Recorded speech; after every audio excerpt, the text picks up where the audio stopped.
Orang tua saya itu memang sudah lama bercerai. Saya tidak pernah mau mempunyai orang tua yang dimana tidak benar-benar tidak mempedulikan anaknya. Dari situ saya berpikir bahwa saya harus menjadikan ayah saya juga merasakan apa yang saya rasakan. Setidaknya mungkin jika tidak terjadi karma di dunia ini, mungkin bisa nanti saya mempersembahkan neraka untuk dia. Itu saya semakin lagi membenci Tuhan. Saya memilih untuk tidak dikasihani, saya memilih untuk tetap hidup dengan dendam. Saya lahir dari keluarga yang memang orang tua saya itu memang sudah lama bercerai. Jadi saat ini saya tinggal bersama nenek dan kakek saya. Nenek dan kakek saya juga berperan sebagai orang tua, tetapi itu agak sedikit berbeda ya. Mungkin karena kita taunya ibu dan ayah, bukan nenek dan kakek. Jadi pada situ saya berpikir bahwa saya sangat tidak beruntung. Saya tidak pernah mau mempunyai orang tua yang dimana orang tuanya itu tidak benar-benar tidak mempedulikan anaknya, benar-benar tidak mempedulikan seorang pasangannya, mungkin dalam artian ketika mereka menikah. Dan itu selalu saja lontaran-lontaran, kamu itu tidak akan ada yang menyayangi karena ayahmu seperti ini loh, seperti ini. Karena di agama sebelumnya itu yang saya anut, mungkin bisa dikoreksi ketika salah ya, tetapi yang kami yakini pada saat itu bahwa ketika seorang ayah atau seorang laki-laki mempunyai perilaku yang tidak bagus, itu ketika punya anak perempuan karmanya akan kepada anak perempuan.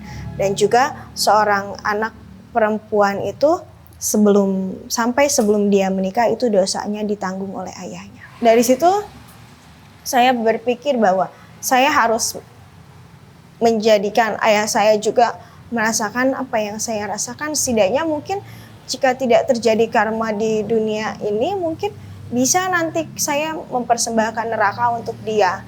Sehingga pada saat itu saya terjatuh ke dalam dosa. Saya ingin sekali membuat hal yang dimana ayah saya menanggung dosa yang sangat besar. Tetapi yang saya rasakan itu seperti kosong aja, seperti ngerasa semakin saya terjatuh, semakin saya juga merasa hilang. Dan puncaknya di mana tahun 2019 itu ibu saya bilang bahwa ada keluarga dari ayahmu yang mencarimu karena ayahmu sudah koma. Saya pergi ke rumah sakit dan memang ayah saya itu sudah tidak bisa diajak bicara ataupun bagaimanapun, sudah tidak sadarkan diri. Dari situ saya mendekat ke telinga ayah saya pada situ.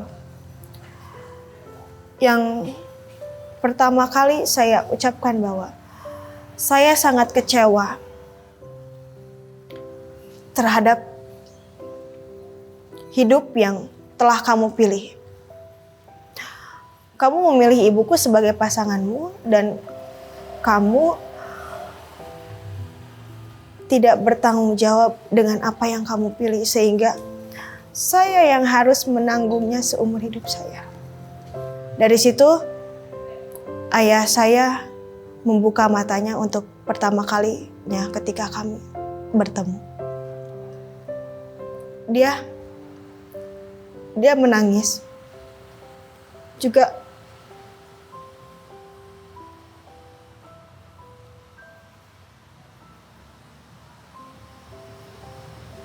memegang tangan saya pada saat itu. Akhirnya diberikan penenang sehingga bisa beristirahat kembali. Jam berapa ya? Jam 5 pagi. Saya bangun, saya cek handphone, dan adik ayah saya itu mengabari bahwa ayah sudah berpulang. Dan dalam proses perjalanannya, akhirnya saya terbiasa dengan hal yang menurut saya menyenangkan.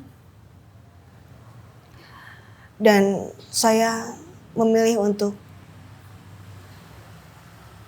tidak memikirkan bagaimana saya untuk bertobat. Dan di tahun 2024, ketika saya sudah mulai bekerja, saya terlilit masalah ekonomi yang sangat membuat saya terjatuh. Itu saya semakin lagi membenci Tuhan. Ya, karena saya itu sangat tertekan dan saya bingung. Saya tuh bukan tipikal yang mungkin bisa berbagi beban ya Kak. Jadi saya memilih untuk sendiri karena saya tidak ingin melihat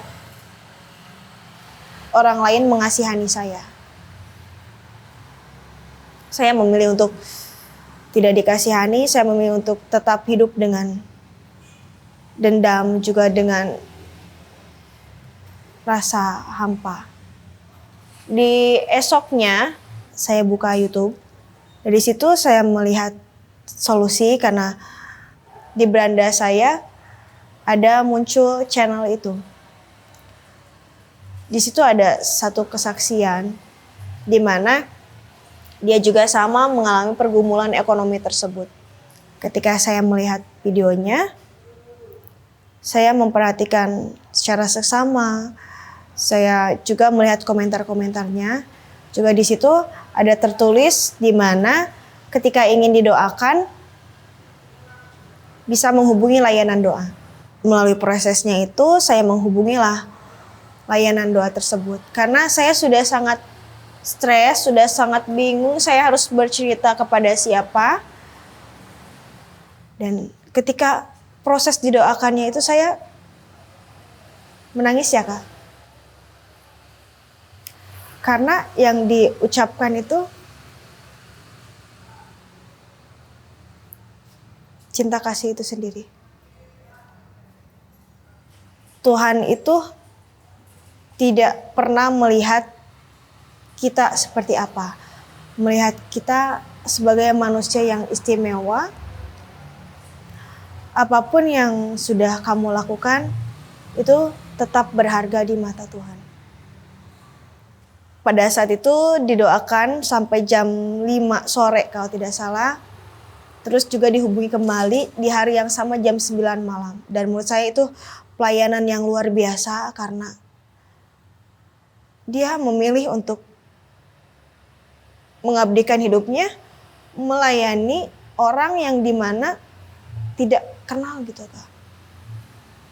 Bahkan di pikiran saya, keluarga saya pun seperti mengutuk saya, tidak akan ada yang mengasihi kan. Tetapi itu hal yang berbeda. Dan itu seperti meruntuhkan ego saya pada saat itu. Rasa damai itu sendiri ada. Ketika didoakan, saya merasa mempunyai teman. Saya merasa mempunyai pelindung. Yang dimana mungkin belum saya rasakan sebelumnya. Dan pada saat itu Ibu Eka bilang bahwa nanti kami arahkan ke gereja terdekat. Dan dihubungi itu di Januari.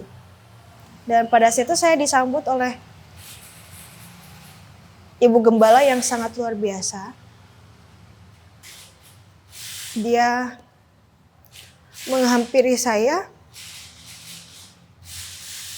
juga dengan membawa Alkitab pada saat itu.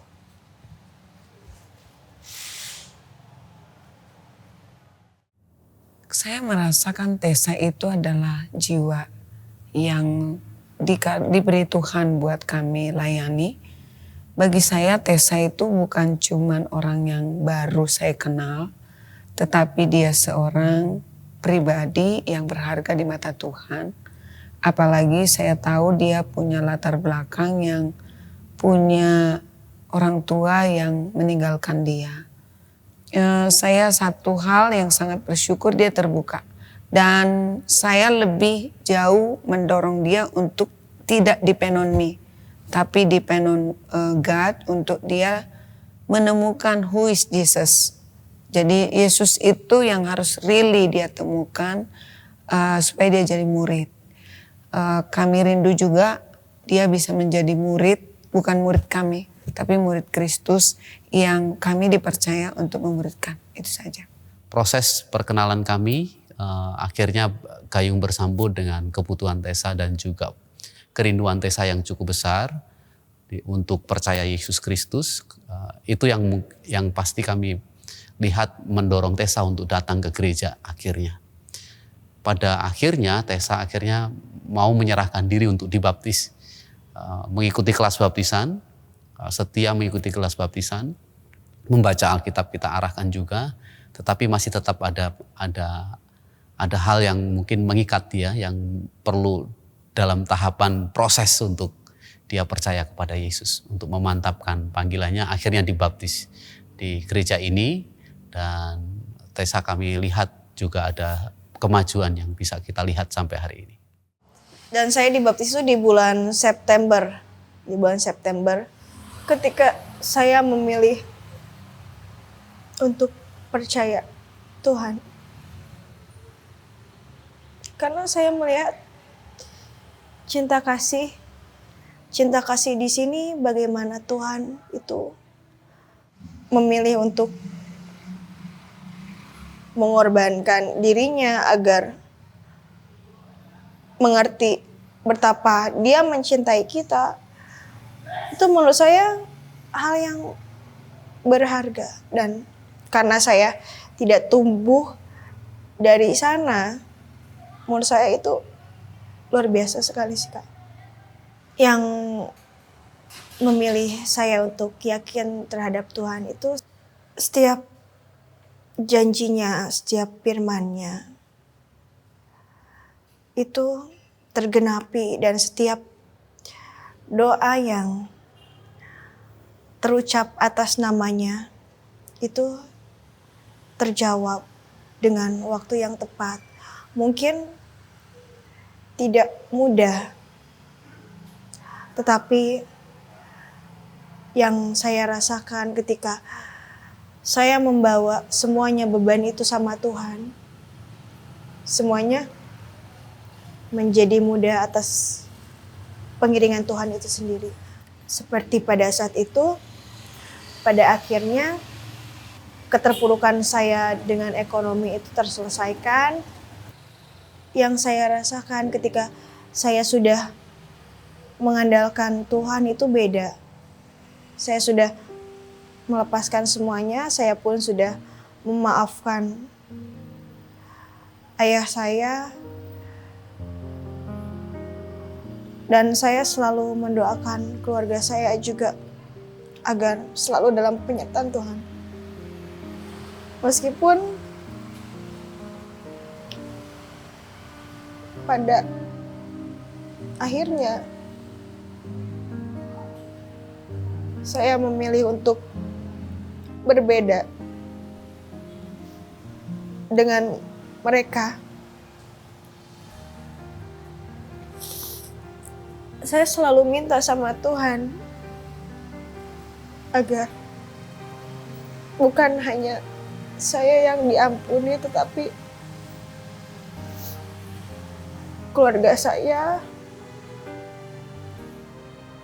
ayah saya, ataupun orang-orang yang ada di proses saya ketika saya sampai mengenal Tuhan. Mungkin kalau misalnya saya tidak terluka, saya tidak sedih, saya tidak akan mengerti betapa besarnya kasih Tuhan. Apakah dengan cinta yang begitu besar Tuhan terhadap saya masih memperhitungkan perilaku manusia yang bahkan tidak sebanding dengan penebusan dan cinta kasih Tuhan itu sendiri, sehingga saya memutuskan untuk mengampuni. Dengan saya sebenarnya sangat terluka sekali kan ketika menjadi anak-anak. Tetapi ketika saya bertumbuh, saya malah dipakai Tuhan untuk menjadi seorang guru itu merupakan anugerah yang sangat luar biasa dan saya syukuri saat ini. Saya sangat bahagia sekali ketika melihat mereka.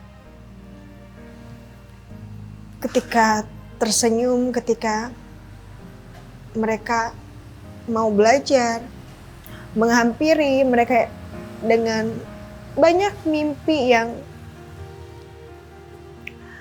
mereka bawa ketika mereka masuk sekolah. Saya bisa mengajarkan cinta kasih terhadap mereka. Mungkin banyak sekali anak-anak yang seperti saya dulu. Bersyukurnya pengalaman yang saya alami itu dapat saya bagikan sehingga mereka mempunyai kekuatan untuk terus percaya akan penyertaan Tuhan, keyakinan bahwa Tuhan itu tidak akan pernah membiarkan kita sampai terjatuh dan tergeletak. Dan Dia akan selalu menjadi penolong yang setia, teman yang setia.